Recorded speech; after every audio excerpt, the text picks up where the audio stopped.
I had so much to do in 1964 when I met MeherBaba that one of the questions that I went there to ask him was, Baba, why am I so busy?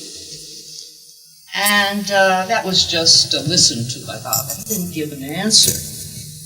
The next year when I returned with Lynn, after a part of the darshan, when I was present and with Lynn, then I was sent out. Lynn was given his equal share of a private darshan with Baba, as I had had the year before. And that evening on the train together, we told each other what had happened when we were separated by Baba. And Lynn said, Baba leaned over and Erich interpreted as though this was a terribly important message.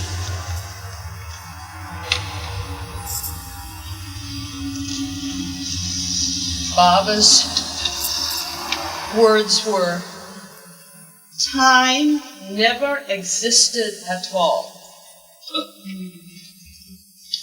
So we exchanged messages, Lynn and I. I had things that had been told to me by Mehera. And Lynn told this, and how it came in was, oh, that's the answer. See, I went to Baba, burdened, a young woman, terribly, terribly yoked by wanting to be good, wanting to serve, wanting to help a disabled husband, wanting to love, all of these things, and terribly, terribly physically burdened. And the words, time never existed at all. You see, I was asking for time, wasn't I? This is what it means when you're physically yoked. You're exhausted, and you have no time to contemplate, to be creative, to don't have time. Is that right? What does it mean? You know, when people have disabled mother and father in the house, and maybe they need to bring in wood for a wood stove and all that, they have no time.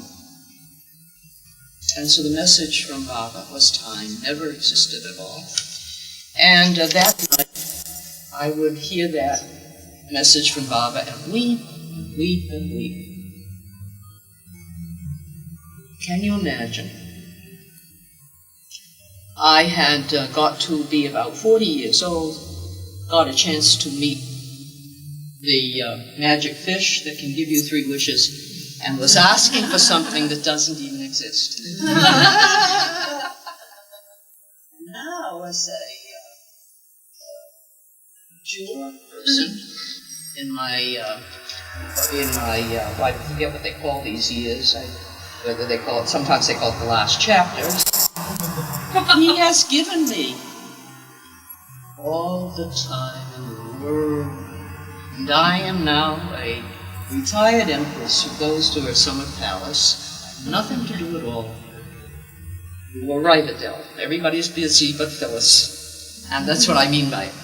I have nothing to do. Baba's given me a wish. That's what it means. In 1964, when you met Baba, you had a vision of him. Did you immediately go back to? Where were you living at that time? We were living in Woodstock in the old church in Xena, and I went back home and went on painting and turned the painting into a portrait of MeherBaba, the first portrait. Tom had done some little moon faces in drawings and paintings, but this idea of the portrait and wanting to portray God as a man, I may be one of the first to have done it. Lynn gives me credit for being the first. After I saw Baba's face in person and all the personality that's in that face, which is in every photograph, all of that personality, it's amazing, isn't it? You just open Love Personified, and he's Right? Right? Huh? I never died, says he. Right? And so I did begin to paint him right away. Oh, and then that was. You want to ask me? No, go ahead. What Just happened? tell Every it, time just I tell would it. touch the feet, the angel choruses would sing. Maybe you've had that happen. When I first returned from India, I'm sure they've all had that. until I controlled myself and stopped having any spiritual experience, I would put the brush to the foot on the painting, and they would start singing cantatas. I would hear angel choruses.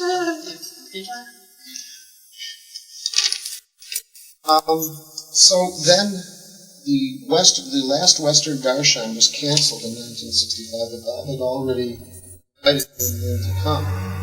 So you actually, could you tell us about that? Yes, that is. Yeah. You probably, some of you were planning to go to the 1965 Darshan, December 1965, and I don't remember why it was canceled, but I don't know whether it was on or something like that. It was Bob's illness. But he had sent an invitation through me on that first visit when I went over there, that to tell Lynn to come and for me to accompany him. And he had sent a wonderful invitation. Tell Lynn to come. I will show him my face as it really is. This I give to very few. So that was the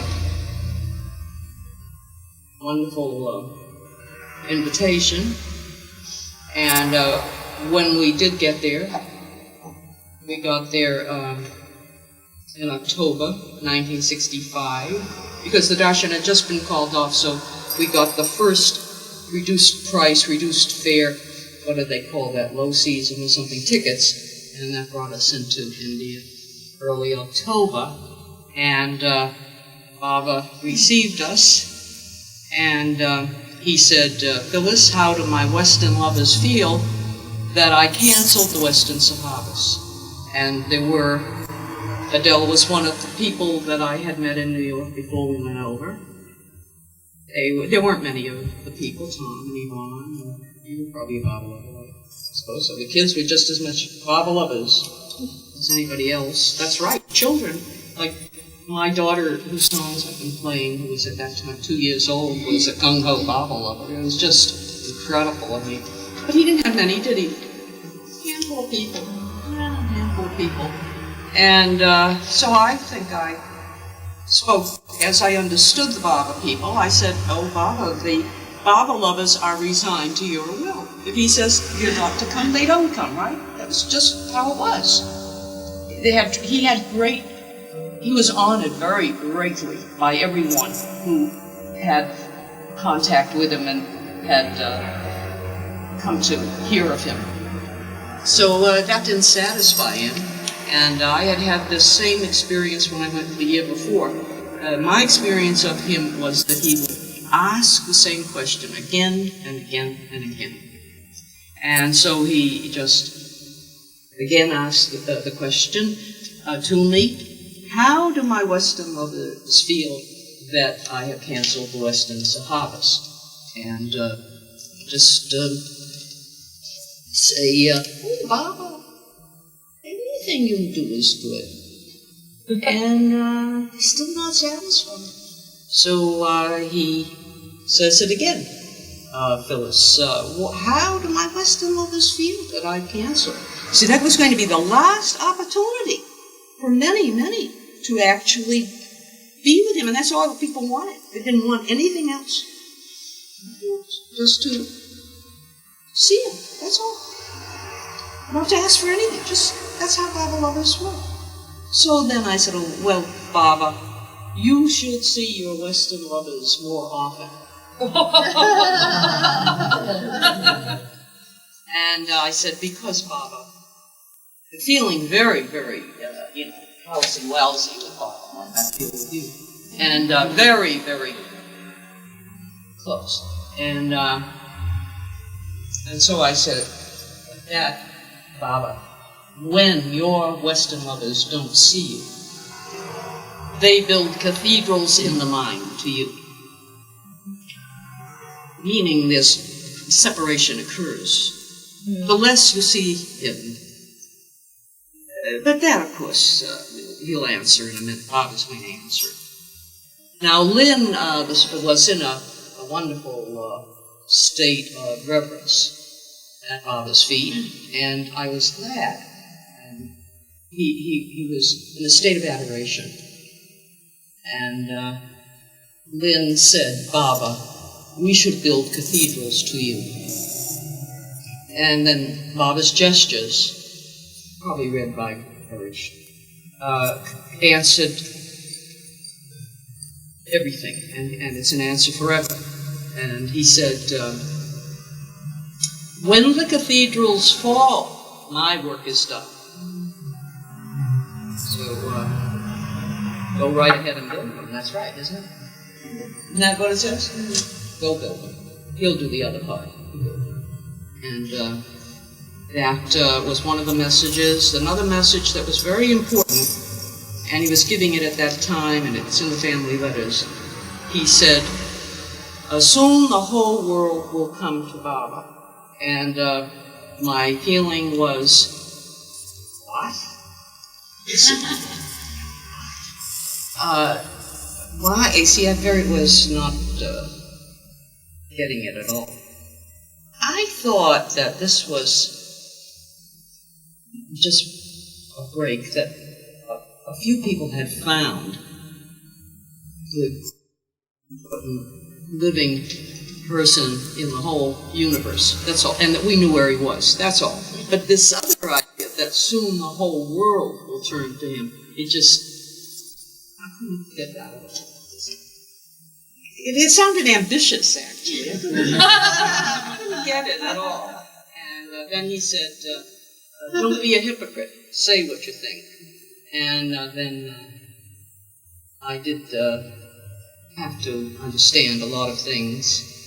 He taught me directly there many things. And that is that though he is big, Baba's big. What did you say? I hate to tell it, I really do. But really what Baba said is, look, Phyliss, you have full human consciousness. It is limited, it is finite, and that's what the situation is. And you depend on me. It isn't because of you that I'm going to be. They're going to come to me. He straightened it out. And it hurts. I don't want to. But sometimes, straighten yourself out if you start thinking that you created Baba, or you're going to bring the world to him. Think about it a little bit. He will disagree with you. Okay.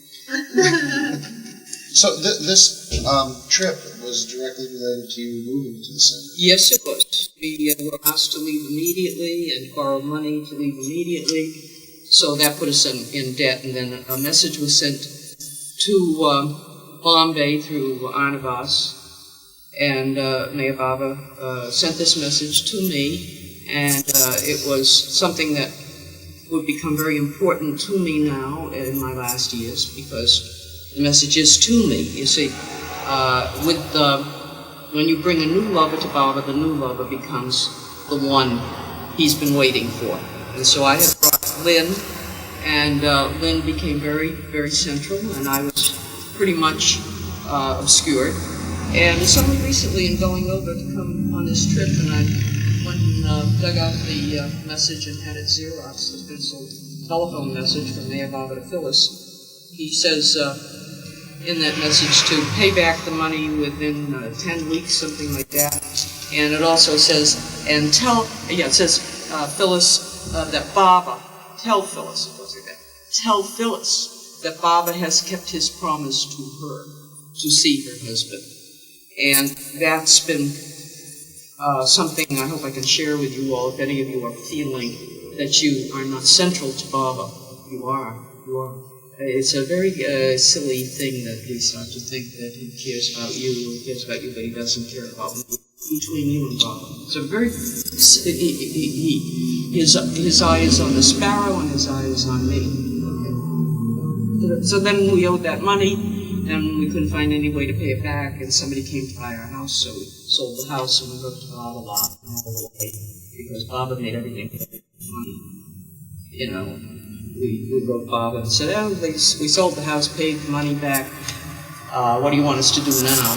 And got a letter back from Baba saying, that's good. I hope you can understand what I'm trying to say. Is it communicating? That's wonderful that you sold the house, that you paid back the money you borrowed. Now you will do well to settle somewhere in America for the spring. And that turned out to be Myrtle Beach, because that's pretty, what is that called, cryptography or cryptogram? So, you know, like pirate leaves a message, you will do well to settle somewhere in America for the spring. However, the technique of sending you away very fast, making you borrow money, is typical of testing. Isn't it? Typical. You would use little things like that, right? Test you. See if you'll do it for him. Francis Brabazon, I think, had that kind of treatment, came to the center of the scent right away. You may have had it, Fred and Ella had it. So he was going to see, you know, we had a good chance of coming to live at the center, as we did, by his sending us away right away, making us borrow money. Is that a thing? Well, I mean, did Baba say to you that you should? No. What it was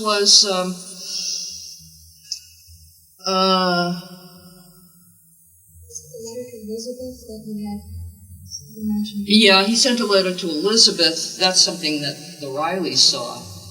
They went down to Myrtle Beach, and Kitty showed them a letter from MeherBaba or something like that, that he says Lynn Ott and Phyllis Ott came to see him, and then it says in the same letter he would like to have or see some Baba lovers with children build and settle on the center. But nothing was said to us to go live at the center. However, after the Rileys got their permission, we wrote off for ours, we got our permission, and the permission is very nice. It just says Baba's very happy that you want to build on the center, something like that. But never, never an order. Yeah, but it doesn't. You don't get an order like, "Hey, move to the center." Nothing like that. But it's more. That's how I think Baba is. He tempts you, and you have to know which is the temptation to get closer to him, and which is the temptation to get further away from him.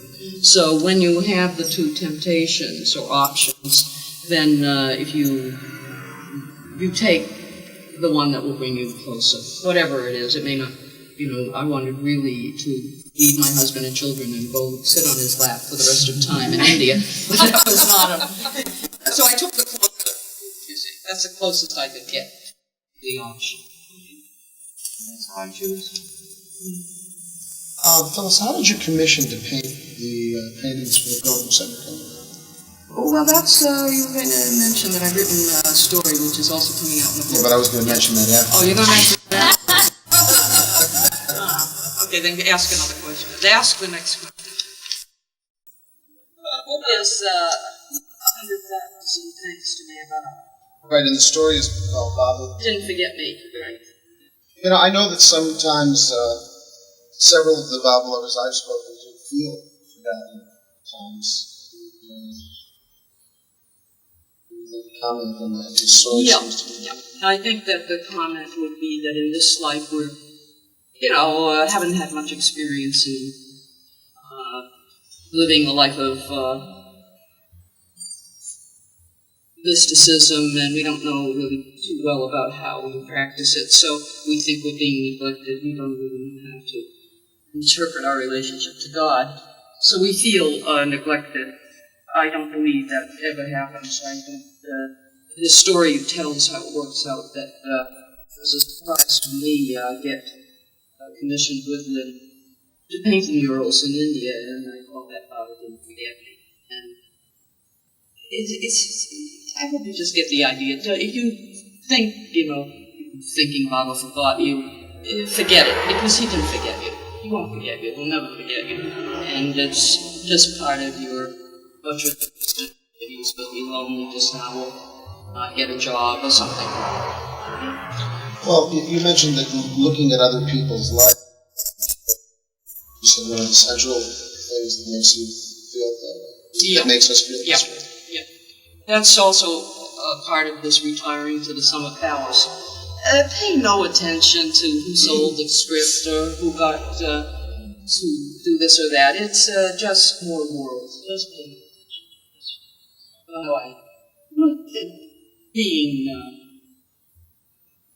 Just if you can, practice pay no attention and don't talk about it. This is much too much.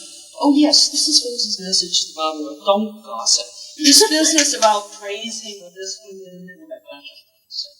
It is. Whether it's good, whether it's bad, just try make conversation and into it. Just wish everybody well. That's how. So then how did your commission to paint the girls? Well, this is what happened. It didn't look at all like anything was going to expect. Have anything to do with a great opportunity like that. Well, but I was always working. You should know that. Was Mr. Cox? Yeah, James Cox was a young Texas heir, and he came to Baba, and he got this vision of a building. It's written on a brochure that we got out about the Pilgrim Center. And he met Lynn, and he gave his promise that he would build this wonderful place in India for the pilgrims. That Lynn Ott's paintings would be would make it beautiful. And the years went by, and then in 1974. Lynn was going totally blind, so I told James, and I do this sort of thing. I hope you don't mind if I do this for you someday. Get in touch with somebody that's promised you something and say, so-and-so's time is running out, and you promised. And so James came to deliver the promise, but when he did, Lynn had already become so blind that Lynn needed help. And it worked out that I became full partner to that project. That's just it's mysterious to me, really, honestly. No subterfuges, really. Just happened like that.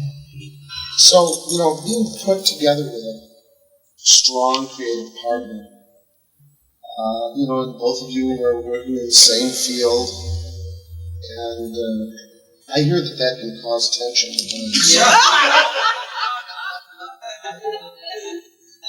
Yes, but it's wonderful. It's wonderful, isn't it, to work together and show theater and music. It's tension. And it's wonderful. Did you feel Baba directly working in the situation? That's interesting. You told me you were going to ask me that one. You want me to ask all of us, you said. Yes. I have the answers. I said to him, do I get a name? He said, no, let me see. Did we feel Baba directly? Well, it's a little different. It still happens. Lynn and I would plan the next painting, and in this case it was his idea that we would do the New Life procession. It's an actual thing, the New Life procession. Baba went out in a parade. And like the next day, somebody arrived from India with Padre's notebook describing exactly the New Life procession. It's that kind of thing. So don't know. Would you say that you feel the presence of God? I would say so. Isn't that true? It works like that, doesn't it? And it's too uncanny. It happens too often, and in that way. There's a lovely story about the thing, how we closed, how we shut down. And we had done the very last painting. It was Baba giving us Starshine. And we were looking at the painting together, and I think I said, "Do you think he's beautiful?" And Lynn said something like, "I don't know, what do you think? Do you think he's beautiful?" And I would say, "I don't think he's beautiful." And while we were doing this, Leslie, who also has recommended pigments also, this is important. This is not with the ordinary gross eye. So the kid comes in, she's 13 years old, and then she says, "Hey, I think my Baba was sitting here in the room, and I went over to kiss him, and it was a canvas." So then we said, "Oh, that was beautiful."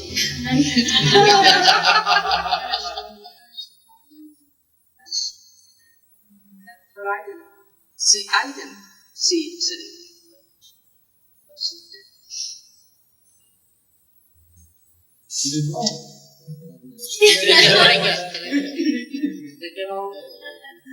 I just wanted to make a little comment here and tell just a brief story. I actually have met Phyllis just a couple times before, and the first one we won't talk about. And the second time Mark Brutus and I had driven to Myrtle Beach, and it's something that I love about somebody that's truly an artist, with a generous spirit, if you will. And we walked in and we were having a discussion, and we were telling all our best Baba stories.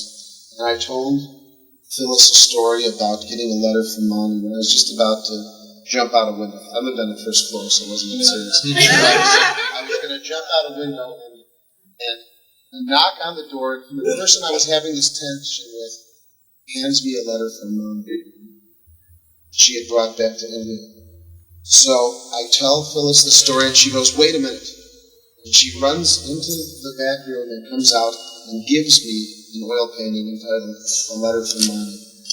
And it was just such a spontaneous act of generosity and It's a picture of a person reading a letter from home. Yes. It's terrific, isn't it? It's terrific. It's in my bedroom, right next to the letter from Mommy. It's very good. But isn't that interesting? And we both thought, it is. I think No, it's just, I just appreciate the generosity of that. And that's the generousness of spirit that makes an artist. Which is best things in life. That's right. We can't afford donut in this thing. So listen, that leads me to the next question. Another thing I like about artists, and you in particular, is your ability to change your heart and your mind so suddenly. So what could you tell us about coming back to Baba in 1980? Yeah. That's very true. It's part of this thing of it's called self-reliance. It's when you see the light, you follow that light, and it's difficult because there's a lot of problems when you do that, but that's how you live it. It's called taking yourself seriously. It's my description of this when the light is there and you see the answer. It's very clear. You follow it. So I had followed that light after Baba dropped the body out to convert to Christianity, and I'm a baptized Jew. And then what happened is it was happening simultaneously in me, but it also happened that a particular person went into Baba's tomb on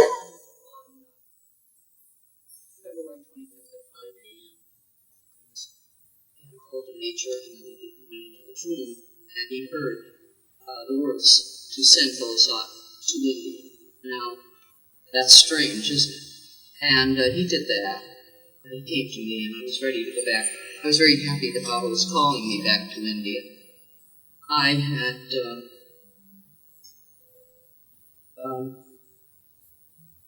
it was time to go back to India. It isn't a simple thing, though, the way people like to just juxtapose. Oh, that's Jesus, there's Baba. That's not how it works. And I was very happy to go back. And Mehera met me. And a very special new direction for Mehera, which would continue on until she passed away. Does anyone else I should tell about that, going back? But anyway, I got Baba's support. I mean, it looks like you don't know where you're going when you do this stuff. You follow, and really, I haven't done anything for the world. I mean, these paintings that we and I did is something for us that we enjoy. We go over to Pilgrim Center, it makes it happen for us that we go into.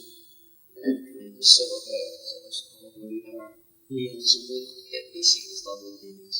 And the book about Baba's work with the lepers is another tiny little family thing that we were able to put together.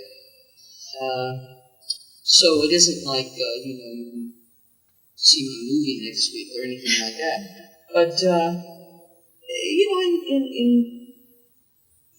in terms of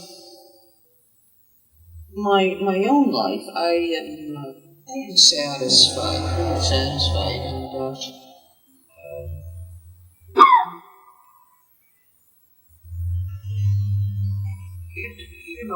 it could be courage that leads me out there, but it could be that I just am a marionette. It could possibly be that. And that could be true about other people, so that you're not at all seeing the light and making this movie.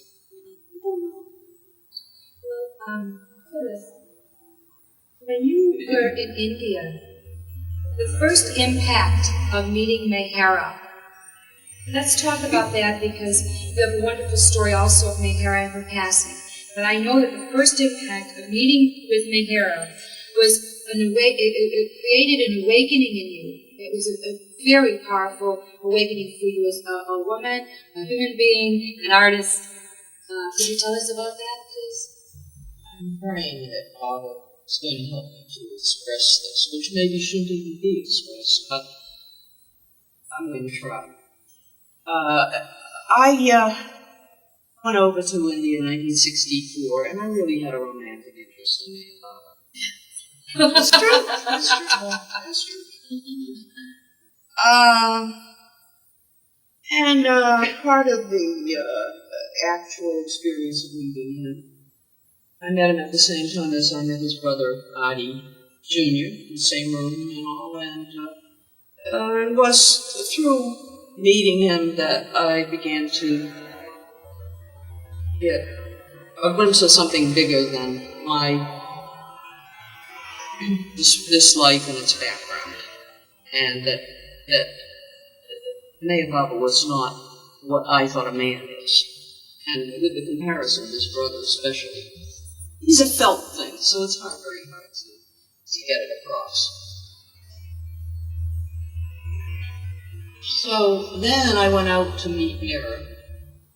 It was 1964, and at that time, Americans were very afraid of the end of the world soon with atom bombs. And many of them had recanted and gone back to the Bible, and were living in communes. And most of them included the correction of women. This amount of the America turning around in the 60s included things like multiple wives, women back in the fields, toiling and giving birth without medicine, all kinds of things, nonsense. And I was going out there to meet Mehera. This was a surprise. I mean, really, people that had known that I was going on to India in '64 were surprised that I was to have a close meeting. And I did have a close meeting with Mehera because she was secluded, and there was an aura of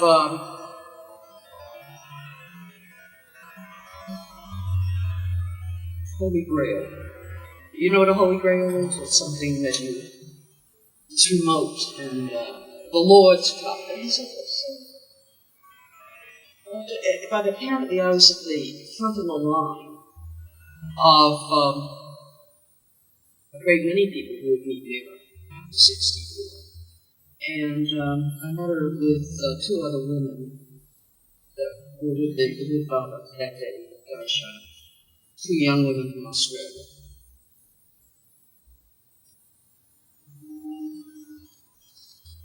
Now, I think the impact of meeting her and the girls that were meeting her, Mani, Randall,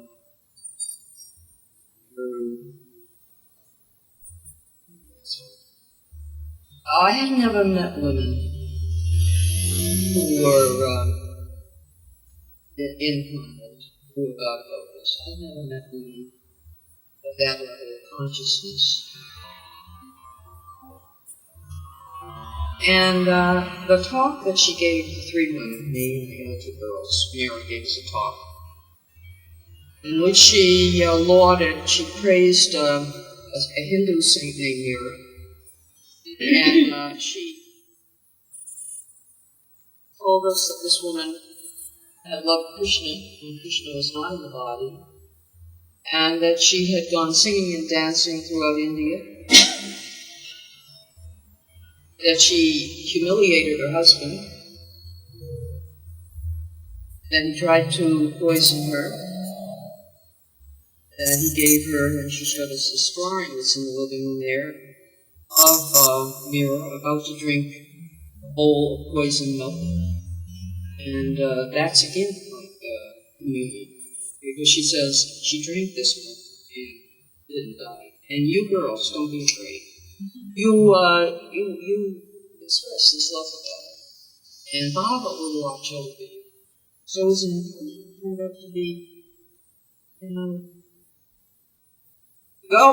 It wasn't what I had thought, what was happening in America at all. It was altogether different. And see if that would be about all that generated the experience. Then I got back to the United States. Lynn and I lived in a church. We slept on the altar. And the church had a nice high vaulted ceiling. I was home 2 weeks. And I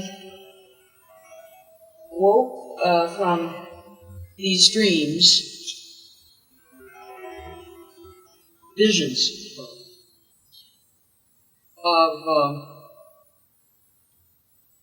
terrible animalization, bestialization of females or women. I woke out of it. Horrible dreams.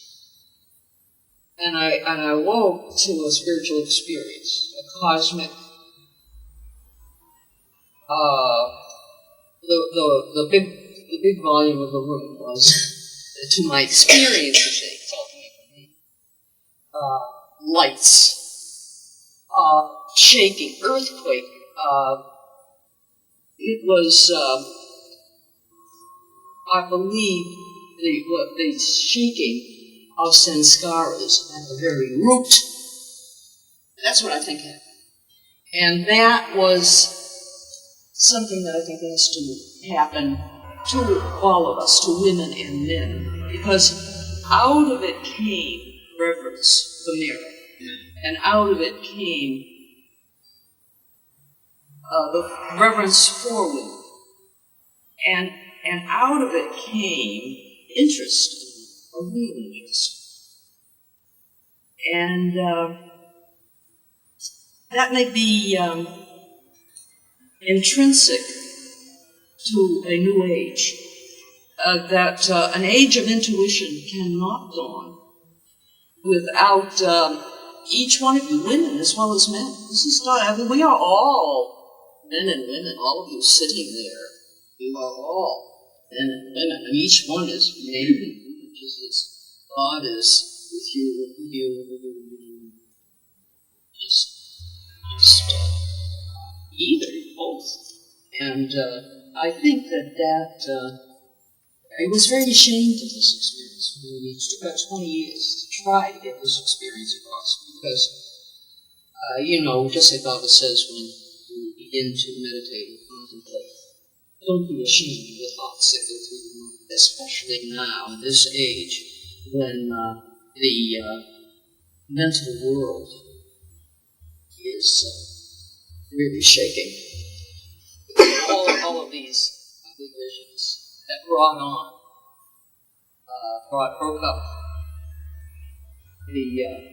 so I wanted to tell that story so that you'll understand that you're not a feminist here. I haven't come as an activist. I'm not carrying I'm not waving a flag of any kind at all. This is something that happened. This is an event. This is a change in me, and I think it might be a universal. Well, we were going to talk a little bit about the Mehera in 3 phases.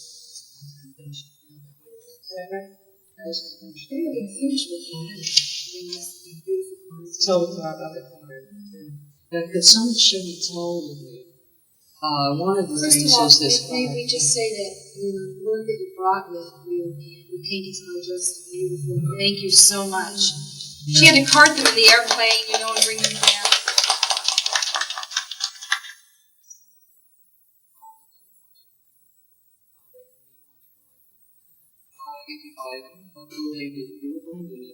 Very neat coat.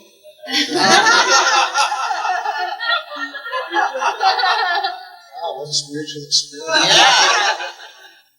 Reincarnated.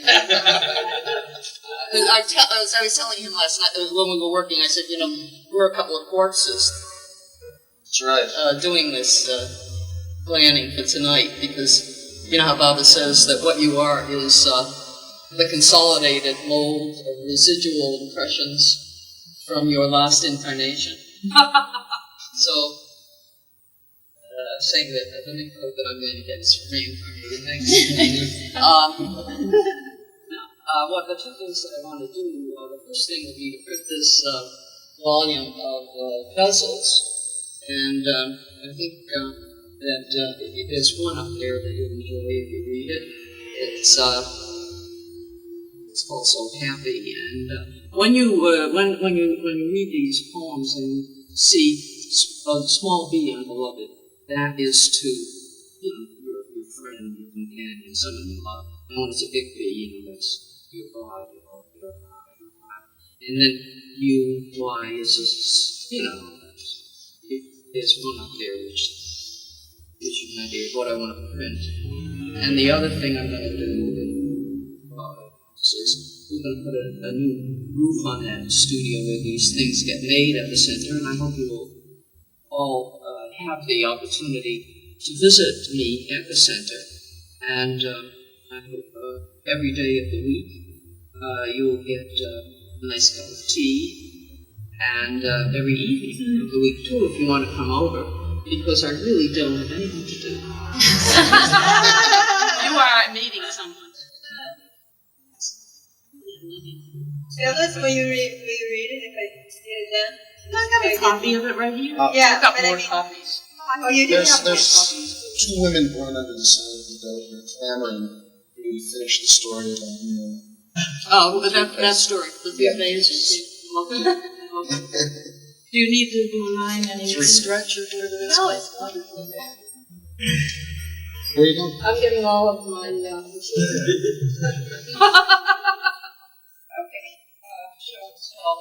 This book is out of print. If somebody wants the material or wants to go on doing something about Meher Baba and the lepers, Please take one. There's only about, as far as I know, there are about 3 or 4 left in the world. Did you buy the last 3? Yeah, because I only have one at home. And someone had just realized that there was something.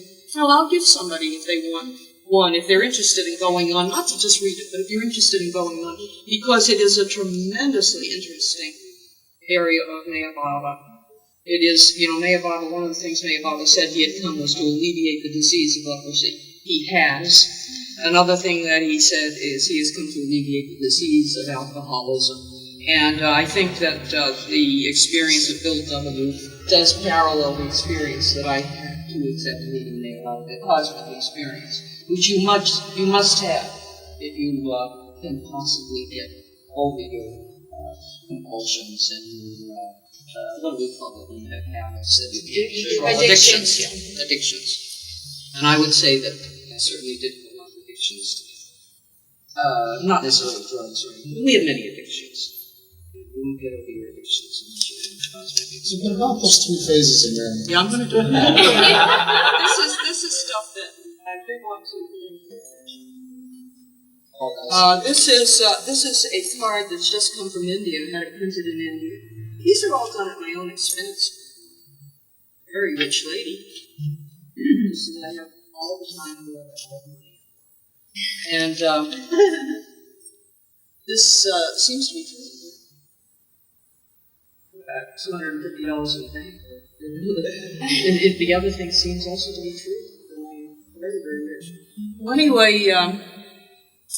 this card is this is my activism. I like the world to know about MeherBaba. And here comes the anniversary of MeherBaba's crucifixion in America. It will be May 24th, won't it? And this is the card that I did this painting from seeing Mehera. People can they can find it later. Find it later. I just want you to know what this card is. Otherwise, I feel that self-discovery is very nice if you're 5 years old, but I don't see 5 years old people here. So I'm doing a little programming. And so this card of Mehera is based on a painting. It was collected by a woman whose name is here, Deanna Darnell, to start a spiritual center for women in Greenville, South Carolina. That's interesting, too. It was photographed by a very talented woman in Minnesota, Marge Supa. She gets a credit on the card, so that's interesting, too. Then it gives another ghazal as a goodbye song from Mehera, which I picked psychically, and that's how you do pick things from copies. I believe so many times. What would Mehera say in saying goodbye, and that's the message. And then on the back I put this brief biography, which gets out to the world something about Mehera. So if you do get a chance to own any of these, they cost $2 a piece with an envelope of 5 for 10. There aren't any really here tonight to buy, but you can find them. We'll make them available. And so there aren't that many of them either. But there are some for sale. We have 3 packets we sell. But what I wanted to tell you is that if it does come into your hand even next year, because it doesn't even have the date that it was printed. It just was printed in Pune, but it doesn't say 93. And Mehera it's gone. They're gone. Bob is gone. Mary's gone. So this card will be as new if you get your pack next year. It's this year.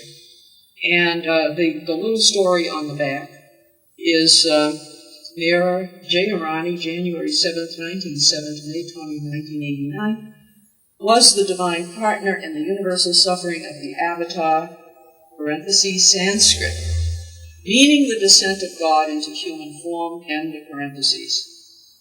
MeherBaba, she was the divine partner in the universal suffering of the avatar MeherBaba.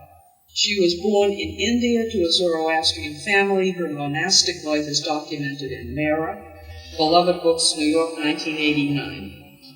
In America, May 24, 1952, she and Avatar MeherBaba shared equally severe injuries in an auto disaster near Prague, Oklahoma. So that's something that ceasing. And then this is a story about three aspects of Mehera that I was fortunate enough to see between 1964 and her passing away in 1989. Should I run through that? Sure. Finish. Baba sent me out to meet Mehera, and I entered the garden. I saw Mani descending the stairs of their home, with Mehera following her, and Mani was saying, "Here is Phyllis who writes such loving letters." And as I approached them, I thought, I write loving letters? I write loving letters. And then with an internal sigh, I thought, yes, I write loving letters. It had made me soft as a kitten as she came closer and closer with open arms to embrace me. The one person in the world that I have been told MeherBaba loves because she loves him as he ought to be loved.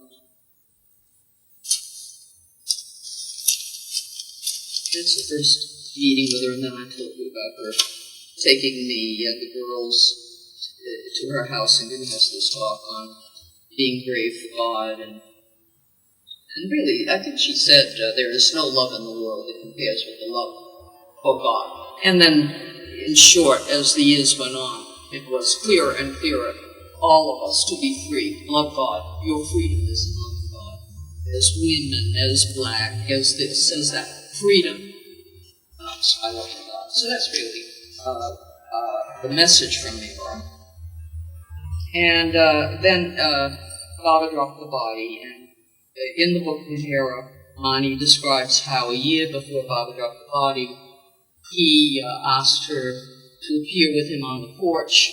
He held her hand, and for the first time, the men as well as the women who lived there came to take her to the monastery. And this was so unusual that even Baba never dared to even look at her until about 1986. He was still too shy to look at Mehera. She would fall to him, he was still too shy. But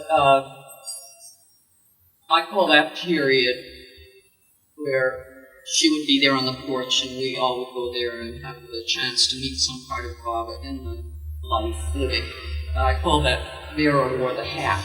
And there's my version of that lovely photograph that came out before she died, where whimsically she's like Jimmy Durante and she's wearing the hat. And that is really what those years are. And that's what it means to wear the hat. She wears the hat. So that's that period. And then thought I'd just a little bit of a blessing to go on to the end of this story about this wonderful Mehera.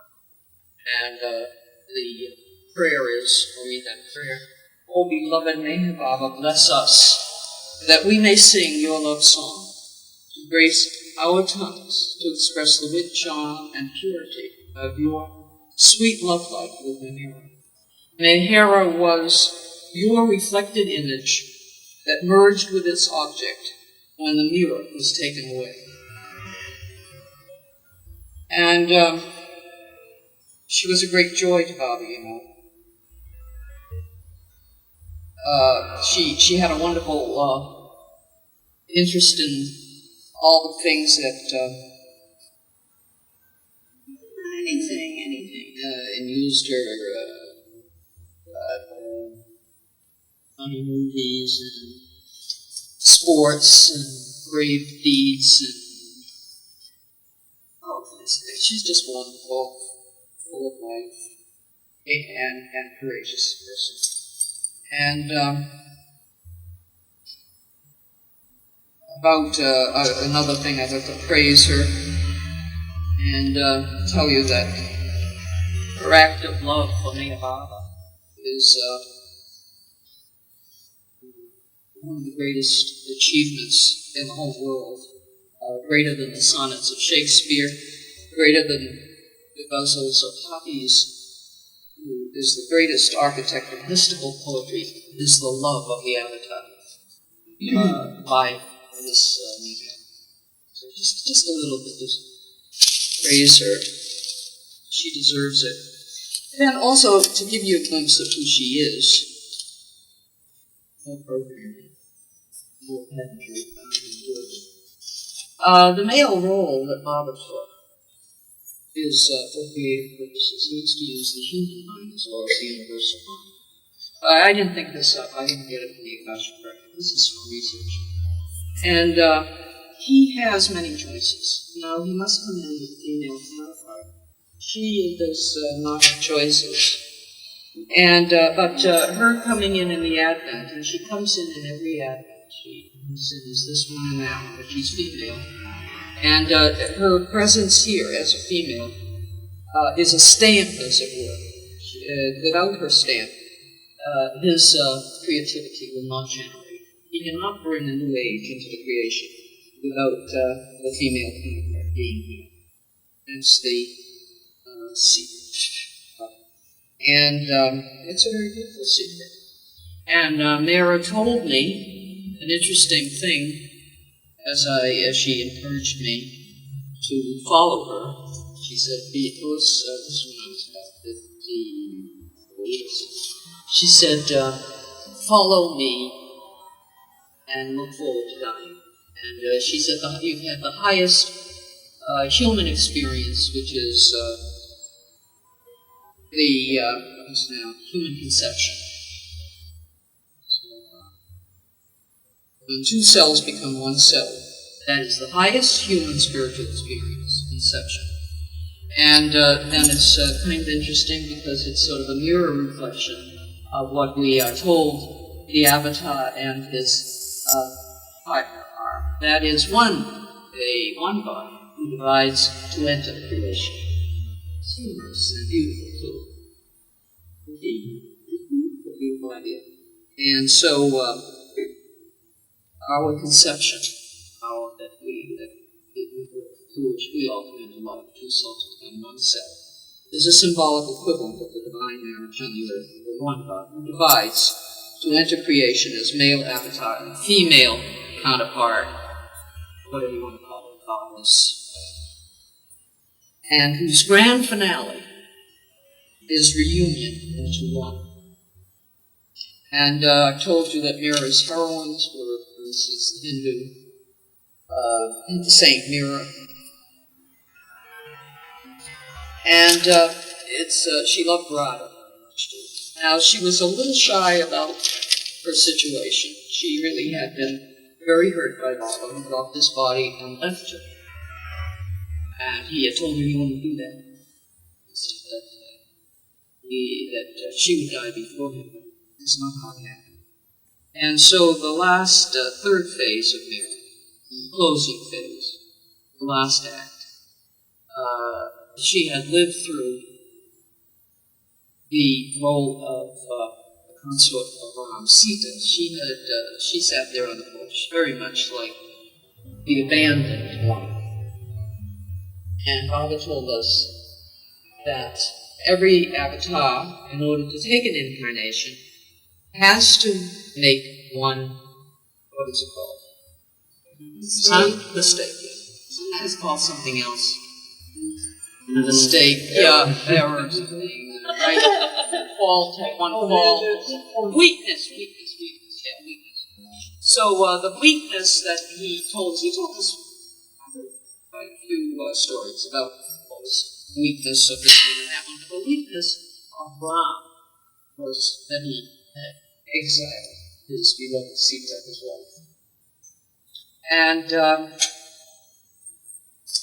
in India, it is not usual to name your daughter Sita. It's too hard a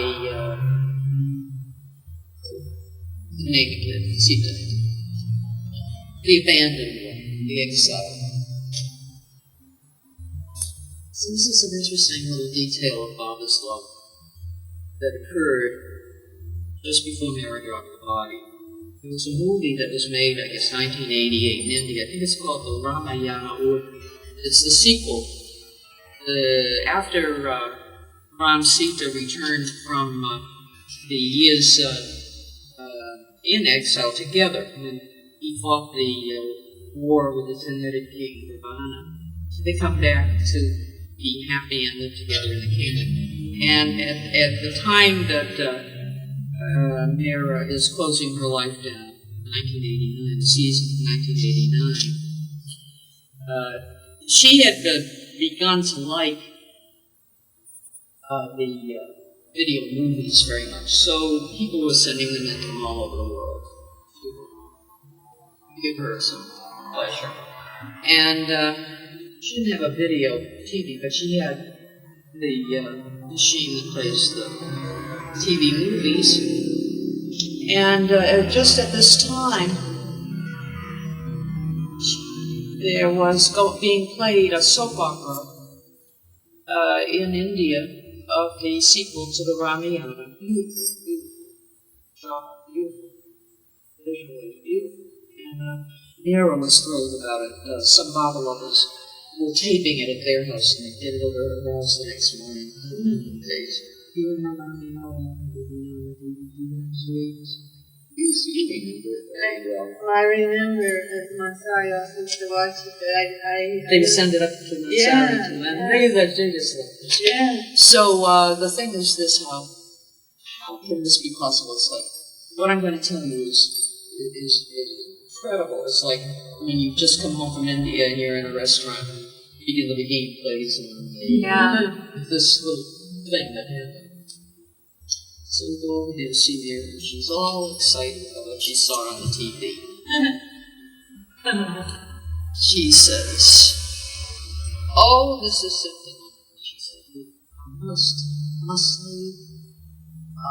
They have returned from exile, Sita and Ram, they're back to their kingdom. The brothers have kept the kingdom for them. Everybody's so happy."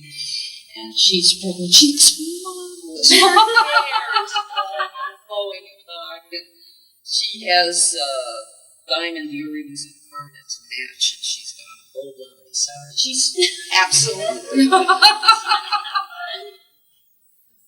he says, "Well, but then something happens. A scandal happens in the town." She says, Mary says, a laundress had worked late one night, so she missed whatever was the ferry to take her home. And in that country at that time, the law was that if a woman spends one night away from her husband's house, he has to exile her. So this was what was going on in the town. That was the big event in the town. And then the people started to murmur against Sita. And they began to say, "Here's a poor working woman. One night she can't get the ferry home, and here she's got to be exiled. We've got a queen that lived 10 years with this Ravana, and she's on the throne, and that's the way we live today. That's what's happened to our morality." And Ram knows of the rumblings in town. He disguises himself, and he goes down to the town, and he hears the gossip. And Sita knows something about the gossip, too. She sends her maid to town, and so she knows what's going on. Have I got it? Right? Remember? Is this story? You don't remember. Okay. So then Mehera says, so then Ram comes home. He's heard what they're saying, and he says, "We're packing. We're getting out of here. I don't want any part of these people. They're no good. What's the point? Give your life for these people." Now, he says, there's Sita, beautiful rose-colored gown. She's wearing a jade coronet. Her hair is so beautiful. And she says, she's pregnant too, and she says to Ram, "But people are your responsibility. You have given your vow to your forefathers to rule these people. They don't want me." She gets down on her knees there, with tears in her eyes, she says, "Oh, my Lord, let me go into exile." And Ram reaches down and brings her up to his own height. He says, "My beloved, what can I do but obey you? But how will I live? You are my beloved." "Yes, if that is your will, Sita, I can but surrender to it." And the next morning, Mehera says, before the dawn comes up, Ram is standing on the parapet of his palace as Sita steps from the palace door, dressed in a very simple saffron gown. No jewels, no ornament.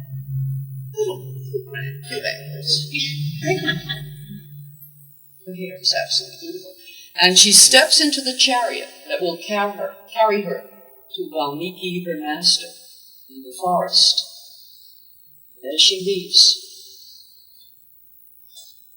she doesn't turn back, not even to see ever again her beloved Ram.